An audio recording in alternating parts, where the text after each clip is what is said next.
This the best mushroom walnut spaghetti ever.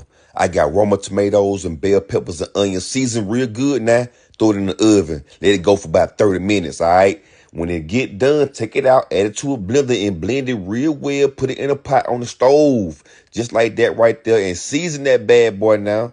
Let it sit on that stove for about 2-3 hours. Boil you some walnuts for about an hour. After you get done boiling them, they're going to look like that. Take you some sliced white mushrooms and just post them in the processor. It's going to look like that. Then post them walnuts after they get done too like that. Season that real good too now. Take you some tomato paste and add that to your walnuts and mushroom. And then saute it for a little bit on the stove. All right, now your noodles. You got the iron corn spaghetti. Boil them for about 7 to 10 minutes. Let them get soft. Add them to your pot of sauce and mushroom and nuts. Mix it in real good, just like that right there. Now let's plate that thing. All right, got the spaghetti in the bowl like that. We got the alkaline yum sauce right there. All right, we gonna add it to the spaghetti just like that. Then mix it in real good, just like that right there. Now take a bite with your boss.